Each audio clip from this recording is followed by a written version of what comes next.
다 같이 빌립보서 2장 12절 13절을 다 같이 읽겠습니다. 시작. 그러므로 나의 사랑하는 자들아, 내가 나 있을 때뿐 아니라 지금 나 없을 때에도 항상 복종하여 두렵고 떨림으로 너희 구원을 이루라. 너희 안에서 행하시는 하나님이시니 자기의 기쁘신 뜻을 위하여 너희 소원을 두고 행하게 하시나니. 아멘.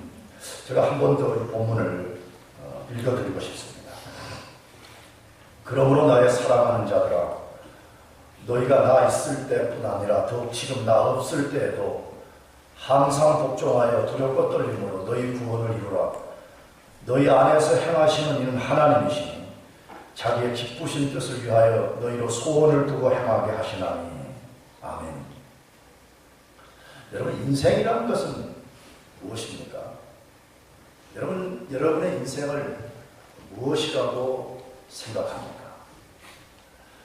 미국 코카콜라의 CEO였던 더글라스 이베스터는 어느 대학 졸업식 연설에서 우리 인생을 이렇게 비유했습니다. 인생이란 5개의 저글링을 공중에 던지고 받는 게임과 같다 했습니다. 저글링 뭔지 알죠? 골프공 비슷하게 생긴 거, 그 공중을 던졌다 받는 그런 거죠. 그 5개의 저글링을 공중에 던지고 받는 게임과 같다, 그렇게 비유했습니다. 그러면서 이 5개의 저글링을 이렇게 소개했습니다. 첫째는 일, 두 번째는 가족, 세 번째는 건강, 네 번째는 친구, 마지막으로는 영혼이라고 말했습니다. 이 5개를 잘 돌리려면 아주 적절한 균형이 필요합니다.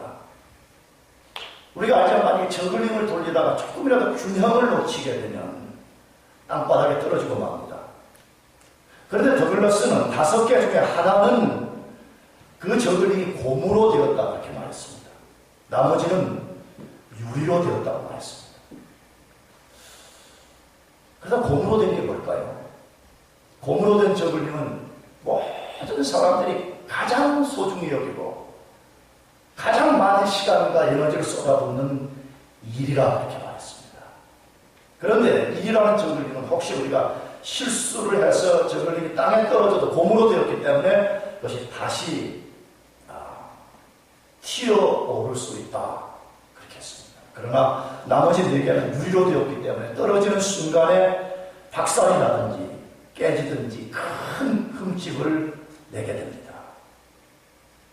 그러면 우리가 이 5가지를 아주 균형 있게 다루지 않으면 안 되고요. 특별히 유리로 된 4가지를 우리가 주의해서 다루지 않으면 회복할 수 없는 치명적인 어려움을 당하게 됩니다. 그런데 저는 이 5개의 저글링에 한 가지를 더 추가하고 싶은 것이 있습니다. 구원이라는 저글링입니다. 아유, 목사님 5개 돌리기 힘들어요. 하나 더 추가하고 싶어요. 더 소중합니다. 구원이라는 저글링입니다. 이것은 우리가 사는 날 동안에 가장 주의를 기울이고 조심히 돌려야 되는 저글링입니다. 그렇지 않으면 우리 인생의 가장 치명적인 손해를 입을 수 있기 때문에 그렇습니다. 아마 저는 이 더글라스 이베스터는 영혼이라는 저글링을 구원이라고 생각했는지 모르겠어요. 그러나 저는 그것이 구원이 아니라면 우리는 구원이라는 또 하나의 저글링을 돌려야 된다는 것입니다. 바울은 구원받은 성도들을 향해서 그러므로 두렵고 떨림으로 구원을 이루라라고 말씀합니다. 그러므로 두렵고 떨림으로 너희 구원을 이루라라고 말씀합니다. 왜 이 명령을 하신 거죠? 왜 바울이 갑자기 빌립보서를 써가다가 갑자기 이 부분에 와서 그러므로 두렵고 떨림으로 너희 구원을 이루라라고 명령했는가 하는 것입니다. 그것은 2장 6절부터 10절까지의 논리적 관계 때문에 그렇습니다. 그 논리적 이유 때문에 이 명령을 내린다, 그 말입니다. 그렇다면 2장 6절에서 10절의 말씀이 무엇이었습니까? 우리는 이걸 좀 상기하게 해서 지난주에 다룬 건데 이걸 좀 상기하게 해서 한 번 더 읽어보려고 해요. 2장 6절에서 10절까지 우리 다 같이 한번 읽어보겠습니다. 시작. 그는 근본 하나님의 본체시나 하나님과 동등됨을 취할 것으로 여기지 아니하시고 오히려 자기를 비워 종의 형체를 가져 사람들과 같이 되었고 사람의 모양으로 나타나셨으며 자기를 낮추시고 죽기까지 복종하셨으니 또 십자가에 죽으십니다. 이러므로 하나님이 그를 지극히 높여 모든 이름 위에 뛰어난 이름을 주사 하늘에 있는 자들과 땅에 있는 자들과 땅 아래에 있는 자들로 모든 무릎을 예수의 이름에 꿇게 하시고, 그런 다음에 그러므로 이렇게 말했습니다. 그러므로 이 오늘 본문의 이야기는 앞의 말씀과 논리적 관계를 가지고 있다는 것입니다. 그렇다면 그 논리적 관계의 핵심이 무엇이었습니까? 예수님이 다른 사람, 우리를 구원하시기 위해서 낮아지시고 죽기까지 복종하셨을 때 하나님이 모든 무릎, 다시 말해 모든 만물과 모든 인생이 예수의 이름에 꿇게 하셨다, 그렇게 되어 있습니다. 그 말은 예수님이 모든 만물의 왕이 되게 하셨다, 그렇게 말씀합니다. 그러므로 이 말 속에는 뭐가 있어요? 그리스도의 재림날에 한 사람도 예외가 없이 그분 앞에서 무릎을 꿇어야 되고요, 그 무릎은 단순하게 무릎을 꿇는 것이 아니고 우리 삶의 모든 것을 계산해야 된다는 것입니다. 믿습니까? 여러분, 정말 이것을 우리가 믿는다면 우리 신앙생활이 어떻게 해야 되는지 좀 한번 생각해 봐야 됩니다. 정말 하나님이 모든 무릎을 예수의 이름에 꿇게 하셨다는 것을 믿는다. 우리가 언젠가는 그분 앞에서 무릎을 꿇고 경배를 바칠 뿐만 아니라 우리가 살아온 모든 것에 대해서 계산을 해야 된다 그러면 우리가 어떻게 살아야 된다는 것입니다. 그래서 사도 바울이 오늘 본문에 그러므로 이렇게 말합니다. 너희가 언젠가 그분 앞에서 무릎을 꿇고 인생의 결산의 날이 있다는 것을 믿는다면 그만. 그러므로 너희는 두렵고 떨림으로 구원을 이루어가라, 그렇게 말씀하고 있습니다. 여러분, 정말 그걸 진짜 믿습니까? 믿는다면 진짜 그렇게 합시다. 기독교 무신론자로 살면 안 됩니다. 너무 교회 안에는 신앙적으로는 하나님 예수를 믿습니다라고 말하는데 실제 삶에는 무신론자처럼 살고 있는 사람들이 얼마나 많은지 모릅니다. 우리가 진짜 그리스도가 영원한 왕이시고 우리가 언젠가 그 앞에 가서 무릎을 꿇고 우리 인생의 모든 것을 결산하는 날이 있다는 것을 믿는다면 우리는 두렵고 떨림으로 우리의 구원을 이루어가야 되는 것입니다. 더 나아가서 이 말씀의 논리적 또 하나의 관계는 무엇이에요? 예수님은 극심한 고난을 당하신 후에 자신의 모든 결백이 입증되셨다, 그렇게 말하는 거예요. 사람들이 예수님이 세상에 왔을 때 예수님을 배척하고 조롱하고 비난하고 십자가에 못 박아 죽여버렸습니다. 그러나 그것이 하나님의 뜻이었고 우리를 죄에서 구원하시기 위한 하나님의 사랑의 행위였다는 것이 완벽하게 드러났습니다. 처음에는 사람들이 그걸 몰랐습니다. 그러나 예수님이 부활하신 이후에 그 사실이 완벽하게 드러났습니다. 우리도 그렇게 될 것이라 지금 그걸 말하는 거예요. 우리가 교회를 섬기고 우리가 주님을 따라가고 우리가 성도들을 섬기고 할 때에 때로 오해가 생기고 미움을 받기도 하고 또 괜히 핍박을 받고 왕따를 당하고 사람들이 온갖 오해와 모함을 할 때가 있을 거라. 그러나 언젠가 그것이 그런 것이 아니었다는 우리의 결백이 들었다는 날이 올 것이라는 거예요. 사람들은 몰라준다는 거예요. 사람들은 몰라줄 수도 있다는, 그러나 그리스도의 모든 결백이 드러나듯이 우리의 모든 결백이 드러나는 날이 올 것이다. 그렇기 때문에 낙심하지 말고 오히려 두렵고 떨림을 가지고 너희 구원을 이루어가라, 그렇게 말씀하는 것입니다. 그러므로 예수 믿는 것은 호락호락하는 것이 아니에요. 교회 가면 복 받는다, 그런 차원의 문제가 아니에요. 때로는 모함을 당하고 심한 오해를 받고 말해요. 나도 있어요, 나도. 여러분 보면 나는 아무 모함도 안 받고 막 그런 것처럼 보이지만요, 나도 여기 6년 동안 있으면서 나한테 막 그 편지 보내가지고 불질러 버린다고 우리 집에다 막 그런 사람도 있었어요. 그거 어떻게 해요? 지르라고 해야지. 내 옛날 같으면 그냥 그거 경찰서에다가 신고해가지고 그 지문 채취해가지고 내가 수사관 출신이거든, 내가. 안 믿는군요. 사실이라고. 일부러 지금도 내가 그 증을 내가 우리 집에 가지고 있다. 우리 아들 증인이지. 빨리 말해. 이제 늦게 한 박자면 남들이 짜는 줄 알죠. 경찰 신고해가지고 조사해가지고 말이 이 사람 부지른다, 이 협박범에 살인 협박자라고 할 거야. 성장 두는 거야. 마지막 날에 결백이 들어가는 것입니다. 근데 그걸 참는 것은요 쉬운 게 아니야. 속에서 막 이게 막 올라오는 거지. 그죠? 코끼리 막 나오는 거죠. 여러분, 예수 믿는 것은 그런 거예요. 한편에서 선한 의도를 가지고 하는데 다른 사람들이 오해야, 뭐하나, 삐죽거리고.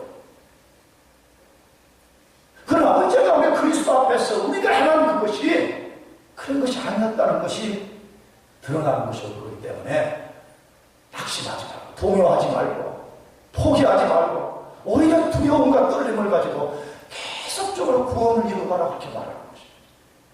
그렇다면 구원을 이루어간다는 것은 무슨 뜻입니까? 오늘 본문이 말하는 이 말은 무슨 의미를 담고 있는 것입니까? 오늘 본문을 보면 두 가지 의미의 구원을 말합니다. 두 가지. 본문을 잘 읽어보면 하나는 넓은 의미의 구원, 하나는 좁은 의미의 구원입니다. 넓은 의미의 구원은 공동체가 한 마음을 품고 하나됨을 지키며 복음을 증거하여 가는 것을 구원이라고 말하는 이 본문 문맥에서. 넓은 의미의 구원은 다시 우리가 한 마음을 품고 우리가 하나됨을 지켜내고 그리스도의 복음을 증거하는 것입니다. 여러분, 이것을 위해서 우리가 해야 되는 일이 무엇이죠? 우리의 옛 자아를 죽이고 서로를 희생하고 협동하고 헌신하고 사랑하는 것입니다. 이걸 요약, 다른 말로 하게 되면 예수님의 존귀한 이름의 명예를 지키는 거예요. 우리 예수님 이름, 그 명예를 지키기 위해서 우리가 모든 희생을 감내해 나가는 거예요. 더 나아가서 그리스도가 명령한 이 복음을 전하기 위해서 우리의 삶을 바치는 것을 그걸 구원이라고 말하는 것이죠. 그러면 이것은 우리 개인의 구원 못지않게 중요한 것입니다. 우리를 교회로 부르신 목적이 여기에 있기 때문에 그렇습니다. 그러므로 이 일을 만들어내는 것은 위대한 일인 것입니다. 위대한. 교회가 하나님을 지키고 하나님 속에서 복음을 전해서 잃어버린 영혼을 구원하여 그리스도의 제자를 삼는 이런 일을 하는 것은 진짜 복된 것입니다. 할렐루야. 우리가 그걸 목적으로 삼는. 우리가 왜 교회로 부름받았나? 무슨 교회 장로되고 뭐 그런 거 되기 위해서, 그런 거 아닙니다. 그리스도의 존귀한 이름의 명예를 지켜내고 그리스도의 복음을 전해서 잃어버린 영혼을 구원하여 제자 삼는 그것 때문에 우리가 부름을 받은 것입니다. 우리가 이것을 만들어가는 것을 넓은 의미에서는 구원이라고 말하는 것입니다. 좁은 의미의 구원은 우리 개인의 구원을 성장시켜가는 것입니다. 우리 구원을 계속해서 완성시켜가는 것을 말합니다. 누구든지 예수님을 믿으면 구원을 받습니다. 아멘?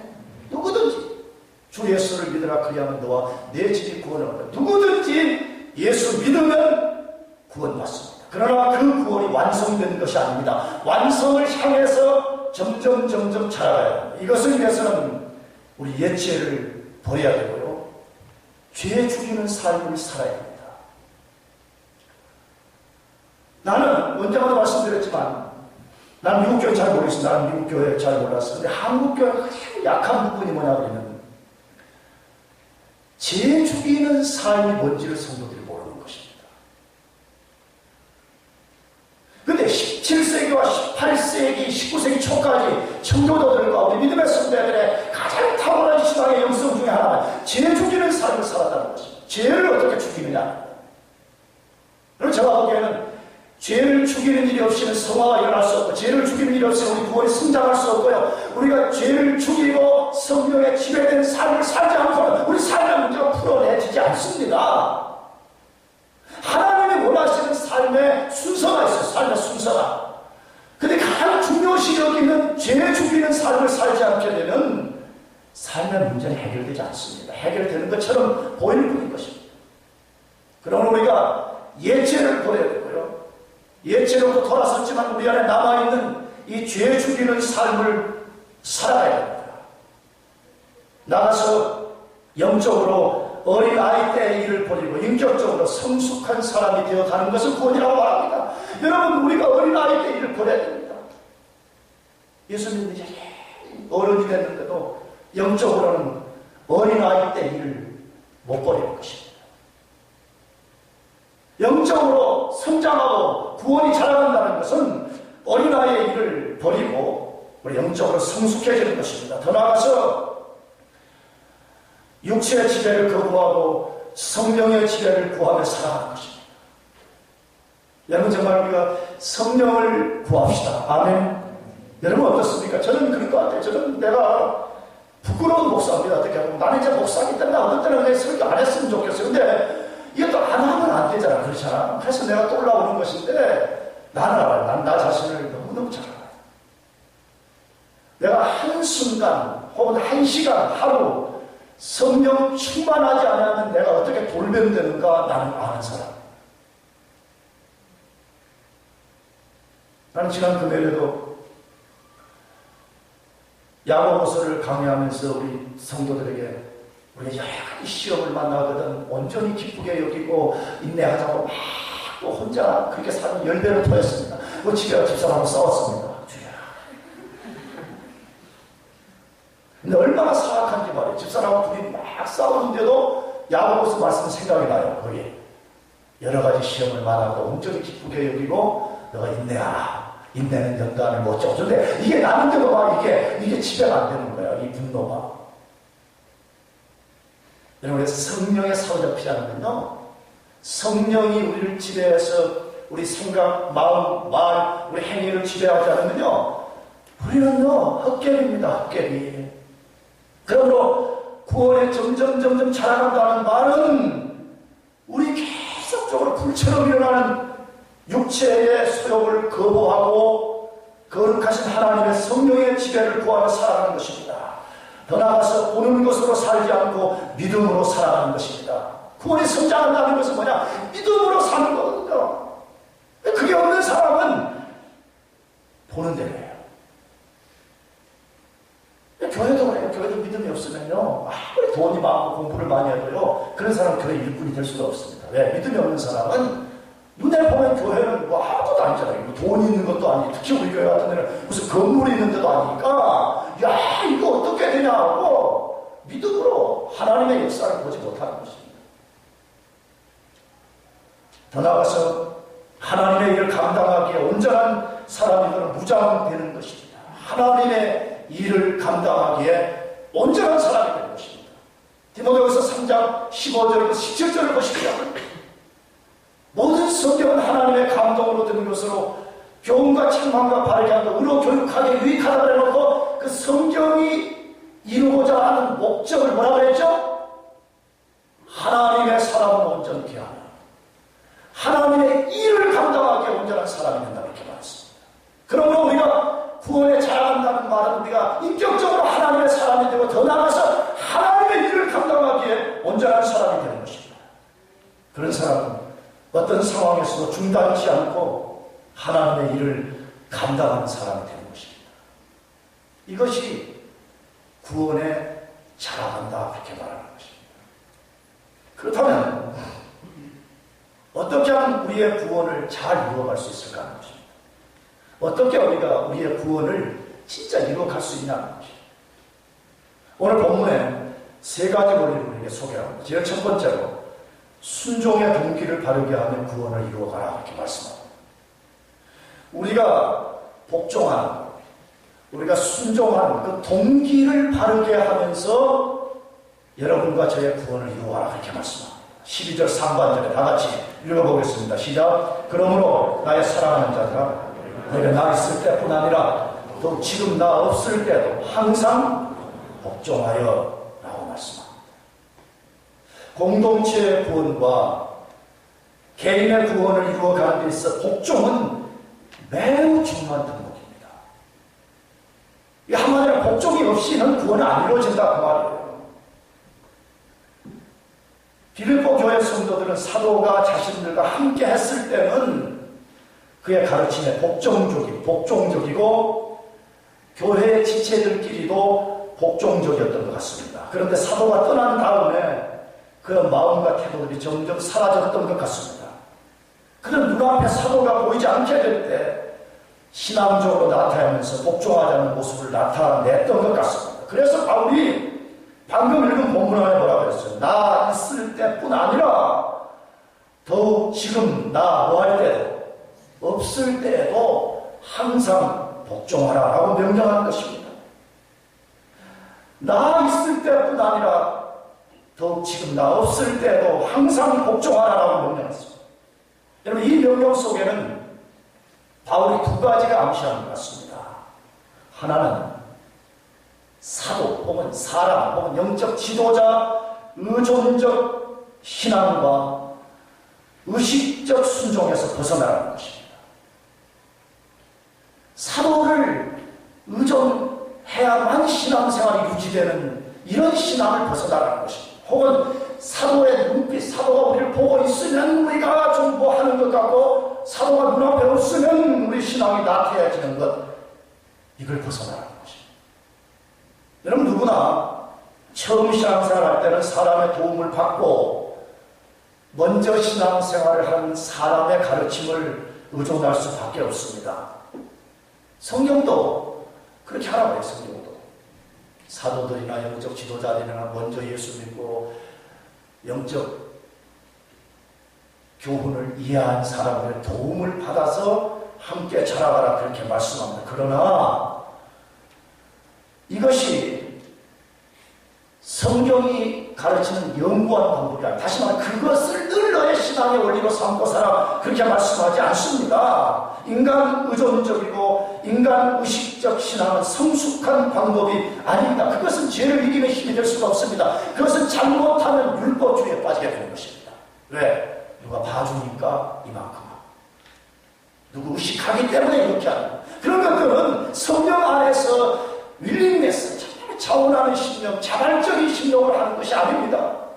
사람 의식하는, 사람 의존적인 것, 그것은 우리 안에 강력한 죄를 이길 힘이 될 수가 없습니다. 그래서 성경은 우리가 구원을 이루는 동기를 전혀 다른 것을 하라고 해요. 그럼 우리가 구원을 이루는 데 있어서 우리의 절대적인 우리의 동기로 삼아야 되는 것이 무엇입니까? 그것은 하나님의 거룩한 눈빛이어야 된다고 말합니다.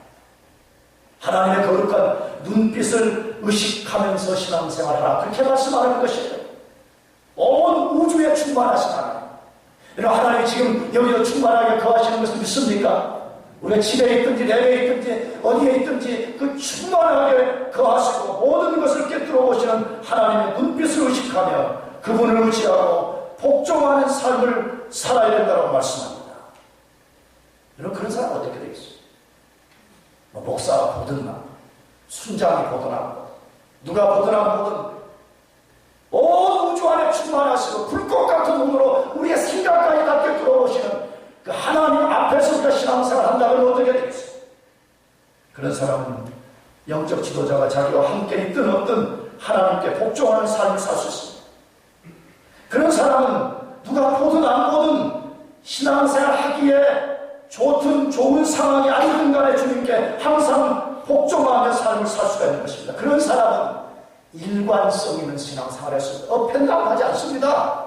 감정적으로는 좀 찌푸릴 수도 되고 영적으로 다운될 수도 있지만 늘 일관되게 그리스도를 향해서 나가는 삶을 살 수가 있는 것입니다. 우리 창세기 39장에 소개되는 요셉을 통해서 잘 배우는 것이 필요합니다. 요셉을 통해서 배울 것이 너무나 많습니다. 요셉은 애국 왕의 경호대장 보디발의 집에서 모든 것을 관장하는 종으로 살고 있었습니다. 그런데 여러분이 아시듯이 보디발의 아내가 계속 성적 유혹을 했습니다.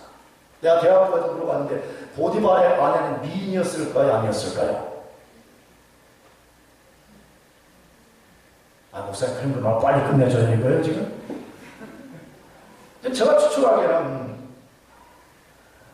아마 애국에서 미스 애국의 그 한 선 정도 되지 않을까 그랬을 거예요. 왜?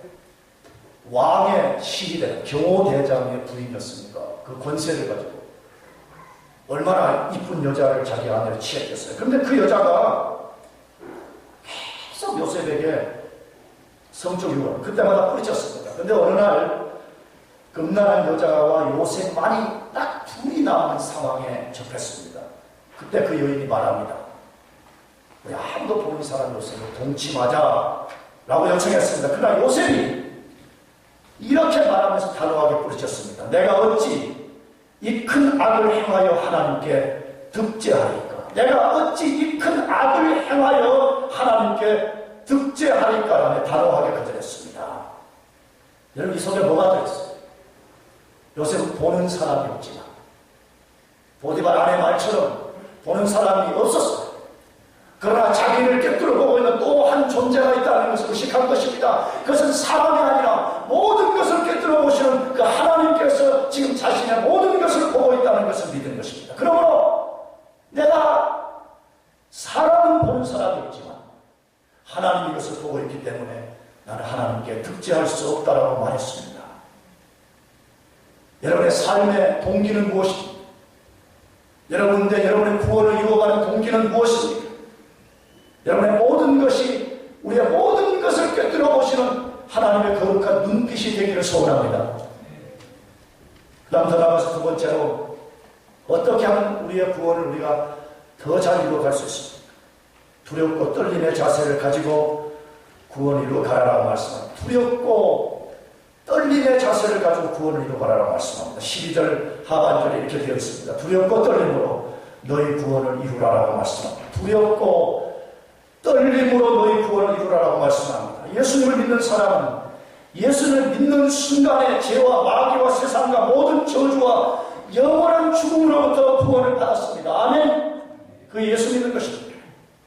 그러나 그 구원이 완성된 것이 아닙니다.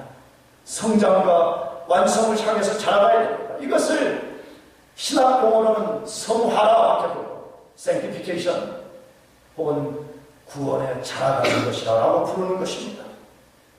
그런데 우리가 이 구원에 있어서 혼동하지 말아야 될 것이 있습니다. 다시 말하면 구원을 이루시는 하나님의 역사와 우리 인간의 노력을 혼동해서는 안 되는 것입니다. 교회 안에 보면 이것을 혼란스럽게 가르치는 사람들이 또 그것을 혼란스럽게 이해하고 있는 사람들이 많이 있어요. 어떤 사람들은 우리가 구원을 받아가는 데 있어서 하나님이 모든 것을 다 하시기 때문에 우리는 아무것도 할 것이 없다고 주장하면서 하나님의 주권만을 강조하는 사람들이 있습니다. 우리 구원의 모든 주권은 하나님이 갖고 있는 것이 사실입니다. 그러나 성경은 우리가 아무것도 하지 않고 가만히 있기만 하면 된다고 말씀하지 않습니다. 반대로 어떤 사람들은 우리가 구원을 받아가는 데 있어서 인간의 노력으로만 받을 수 있다고 주장하면서 인간의 자유지만을 강조하는 사람도 있습니다.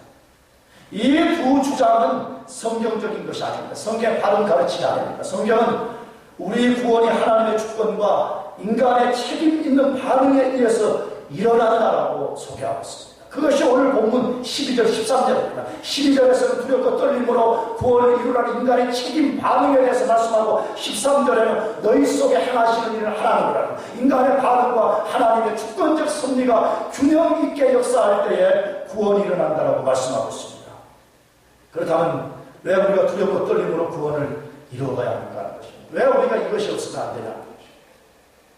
세 가지 이유를 말씀드리고 싶어요. 첫째는 인간의 인격적 복종 없이는 구원을 이루어갈 수 없기 때문에 그렇습니다. 여러분, 우리가 우리 자신을 하나님 앞에 인격적으로 드리지 않으면 구원은 발생하지 않습니다. 하나님은 구원이 무엇인지도 알지 못하고 인격적으로 복종도 안 하는 사람을 기계적이고 강압적으로 구원에 가지 않습니다. 여러분, 구원이 뭐지요? 구원은 우리를 하나님께 인격적으로 복종시키며 가는 삶을 말하는 것입니다. 물론 죄에서 건진받았다고 그런 용어로 쓸 수 있지만 성경이 말하는 가장 좋은 구원이라는 개념은 우리 자신을 하나님께 인격적으로 복종시키며 매일매일 살아가는 삶을 구원이라 그렇게 부르는 것입니다. 그러므로 우리에게는 두렵고 떨림이 필요합니다. 그분 앞에 우리 자신을 복종시키는 두려움과 떨림이 필요한 것입니다. 두 번째 이유는 우리가 받은 구원이 너무 크고 중하기 때문에 그렇습니다. 정말 우리가 받은 구원이 얼마나 큰 것인가를 알면 좋겠습니다. 우리가 받은 구원이 얼마나 큰 것인지를 조금이라도 아는 사람은 우리의 구원이 결코 작은 것이 아니라는 것을 알게 될 것입니다. 너무 큰 것입니다. 그래서 히브리서 2장 1절 이하를 우리에게 말씀합니다. 다 같이 읽어보겠습니다. 시작. 그러므로 모든 들은 것을 우리가 더욱 간절히 삼갈지 혹 흘러 떠내려갈까 염려하노라. 천사들로 하신 말씀이 견고하게 되어 모든 범죄함과 순종치 아니함이 공변된 복음을 받았고 우리가 이같이 큰 구원을 등한히 여기면 어찌 피하리요.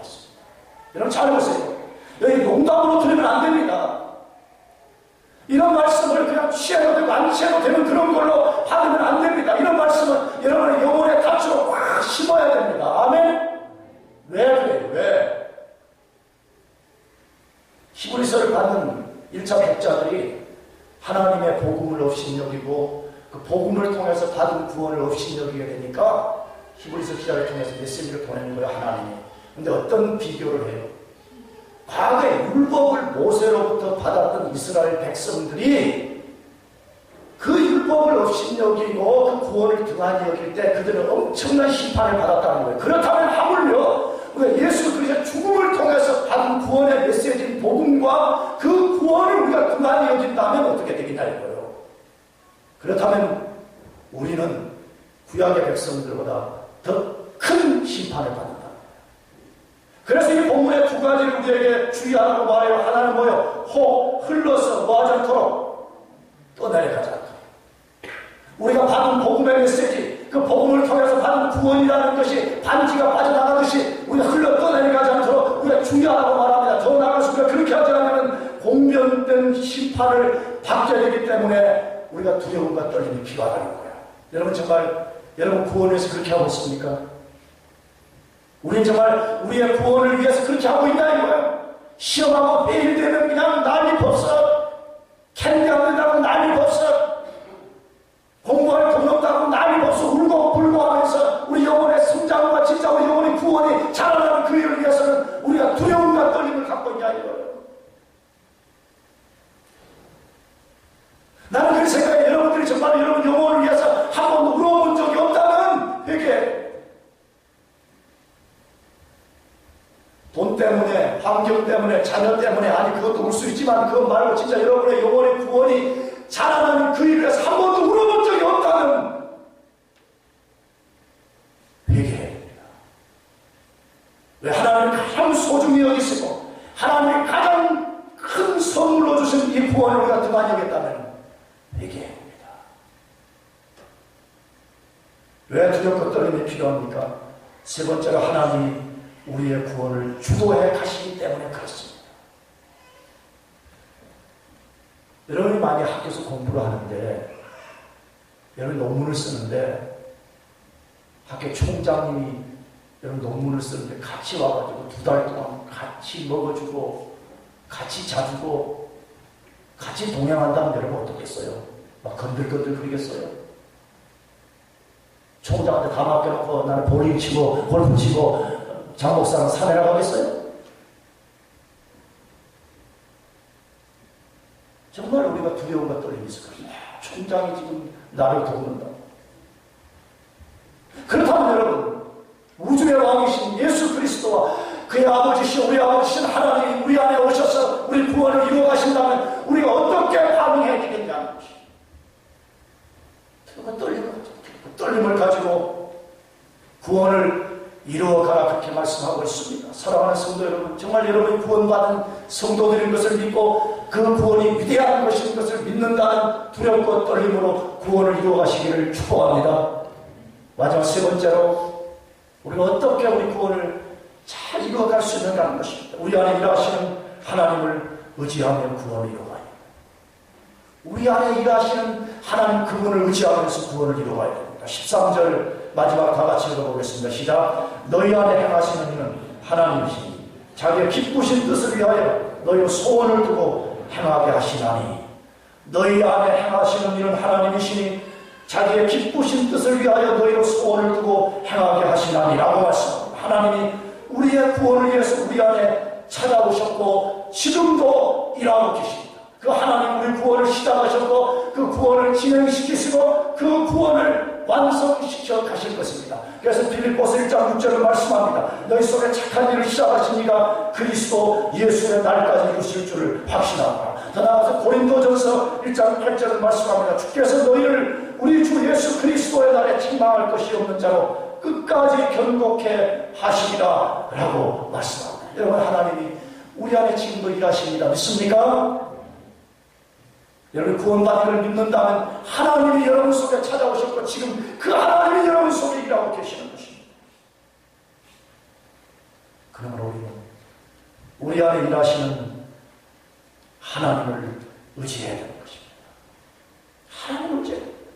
만약 하나님 우리 안에 역사해 주지 않으신다면 우리가 아무리 발버둥을 쳐도 우리는 구원을 이룰 수 없습니다. 아무리 두렵고 떨림을 가져도 우리가 구원을 이룰 수가 없습니다. 우리 안에 일하시는 하나님 그분 때문에 우리의 구원이 발생했고 우리의 구원이 진행되어 가고 있고 우리의 구원이 완성될 것입니다. 그러므로 우리 안에 일하시는 그 하나님을 의지하시기를 축복합니다.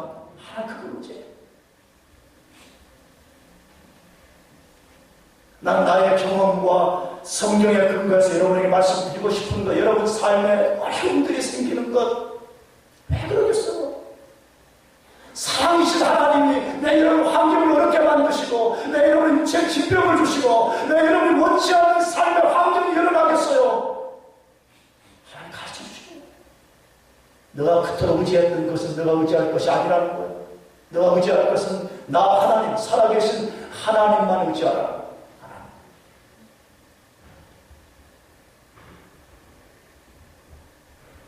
그렇다면 하나님이 우리 안에 구원을 이루시기 위해서 어떤 방법을 쓰실까? 어떤 방법으로 우리 안에 구원을 이루어 가실까 하는 것입니다. 본문에 뭐라고 했어요? 13절에 자기의 기쁘신 뜻을 위하여 너희로 무엇을 두고? 소원을 두고 이루어 가신다라고 말씀합니다. 여러분, 이 말씀 속에 부정형은 뭐지요? 하나님 우리 구원을 이루어 가실 때 절대 강압적이고 위협적이고 폭력적으로 하지 않으신다는 거예요. 할렐루야. 얼마나 좋아요. 하나님, 정말 나는 만일에 하나님이 강압적이고 위협적이고 폭력적이라면 내 판단이에요. 믿든지 말든지. 우리 교회는 아마 살아날 사람이 아무도 없을 것 같아요. 그렇지? 다 병원에 가 있을 것 같아요. 하나님 강압적으로 다리 하나 부러뜨려 놓고 하나님 뭐 한 바퀴 반 돌려놓고 막 내장 쏟아지게 하고. 근데 본문에 뭐라고 했어요? 자기 기쁘신 뜻을 위한 너희로 무엇을 둔다고요? 소원을 둬요. 하나님이 우리를 구원하시는 것을 너무 기쁘게 여기시고 당신의 그 거룩한 소원이 우리 속에 부어넣어서 우리가 그 소원을 얻고 그 소원을 따라서 그걸 따라서 우리가 구원을 이루어가기를 원하신다. 그렇게 말씀하는 것입니다. 그러므로 저와 여러분들이 구원을 진짜 이루고 싶다면 우리가 매우 주의해야 되는 것이죠.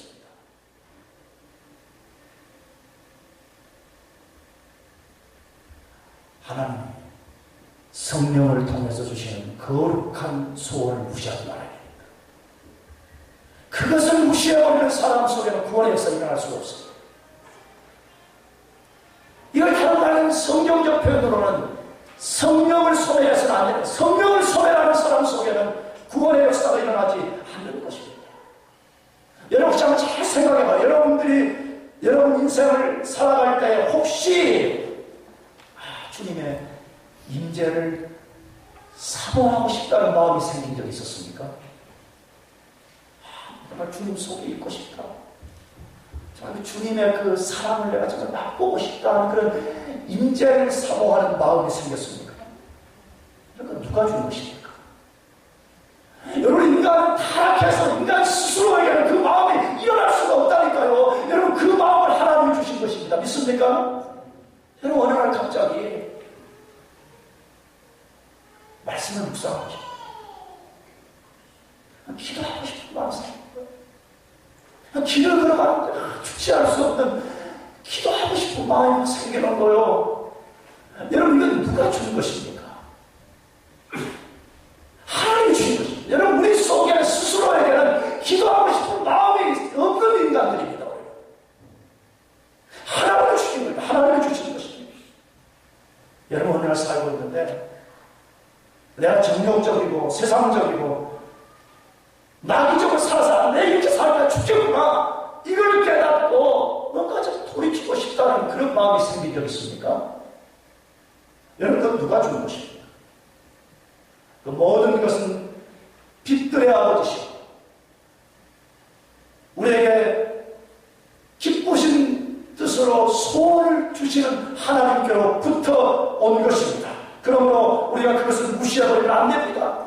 여러분, 그런 마음이 일어날 때에 그것을 무시해버리는 사람은 구원에 자랑할 수가 없으며 다음으로 미루면 안 됩니다. 다음 주일에 가서 기도하겠다고, 다음 순모임에 가서 기도하겠다, 그러면 곧바로 복종해야 됩니다. 아멘. 그렇게 합시다. D.L. 무디의 전기를 읽어보면요, D.L. 무디는 미국의 제2차 대각성 운동을 일으킨 사람이었잖아요. 근데 그가 하나님 앞에 기도했다고요. 오랫동안 하나님 어웨이크닝과 리바이벌을 달라고 기도하는 것이죠. 근데 오늘 갑자기 D.L. 무디가 혼자 있는 시간이 아니고 기도의 스탠스를 취할 수 없는 수많은 사람들이 있는 그 길 한복판에서 갑자기 성령이 무디 속에 부어지기 시작했어요. 그러니까 무디가 견딜 수 없어서 무디가 무릎을 꿇고 죄를 회개하고 하나님, 저와 이민족 가운데 성령을 부어달라고 기도하는 그것이 제2차 대각성 운동에 불을 붙이는 시작이 된 것입니다. 여러분, 하나님 외에 기도하고 싶은 마음을 주실 때, 하나님의 임재를 사모하고 싶은 마음을 주실 때, 우리 안에 더러움들을 완전히 벗겨내버리고 예수의 거룩함을 담고 싶다는 마음이 생길 때 우리는 무릎을 꿇고 하나님 앞에 기도해야 됩니다. 할렐루야. 우리는 그 앞에 복종해야 됩니다. 만약 그렇지 않고 미룬다면 하나님 주신 거룩한 마음은, 거룩한 소원은 바람처럼 사라져버리고 말 것입니다. 사랑하는 성도 여러분, 우리가 두렵고 떨림으로 구원을 이루어가면서 호련히 나타나시는 예수 그리스도 재림 앞에서 티나 주름 잡히는 것이 그런 것이 전혀 없이 정말 거룩하고 흠이 없는 백성들로 나타나시기를 축복합니다. 기도하겠습니다.